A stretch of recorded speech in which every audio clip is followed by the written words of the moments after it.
बिस्मिल्लाहिर्रहमानिर्रहीम। अस्सलामु अलैकुम। उम्मीद करता हूँ आप सब खैरियत से होंगे। आज आपके लिए ऐसा वजीफ़ा लेकर आया हूँ जो नाफरमान औलाद के बारे में है। ये अमल करें और आपकी औलाद फरमाबरदार हो जाएगी और आपकी हाँ में हाँ मिलाएगी। वीडियो को शुरू करने से पहले आप सबसे गुजारिश है कि चैनल को सब्सक्राइब कर लें और बेल आइकन को भी दबा दें ताकि नए आने वाले वीडियोज़ आपको मिलती रहें सबसे पहले। तो चलिए वीडियो को शुरू करते हैं। नाफरमान औलाद सारी ज़िंदगी का रोग होती है।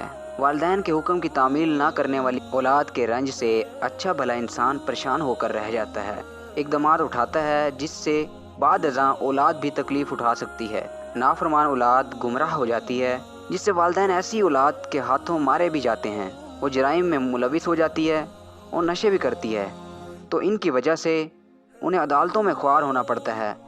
ऐसी औलाद तालीम से भी महरूम हो जाती है, लेकिन कई सूरतों में पढ़ी लिखी औलाद के हाथों भी वालिदैन को तकालीफ़ उठानी पड़ती हैं। ये कितनी जुल्म और शर्म की बात है कि वो वालिदैन जिन्होंने पाल पोस कर अपने मुंह का लुक़मा औलाद के मुंह में डालकर उसे पाला होता है, वही उनके बुढ़ापे का सहारा नहीं बन पाते।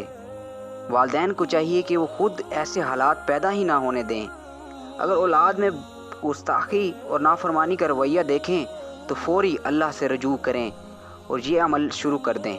बादस नमाज इशा अव्वल व आखिर इसमें रब्बी या इसमें नाफ़ी 4100 बार पढ़ें और अल्लाह के हुजूर उसके राह रास्त पर आने की दुआ करें। इंशाअल्लाह बिगड़े हुए बच्चों की इस्लाह होगी। अल्लाह ताला तमाम लोगों को माँ बाप का फरमाबरदार बनाए, आमीन। उम्मीद करता हूँ आपको ये वीडियो अच्छी लगी होगी। वीडियो अच्छी लगी है तो वीडियो को लाइक करें, शेयर करें और कमेंट सेक्शन में अपनी राय का इजहार ज़रूर करें। अपना और गिरदनवाह के लोगों का ख्याल रखें। मिलते हैं अगली वीडियो में।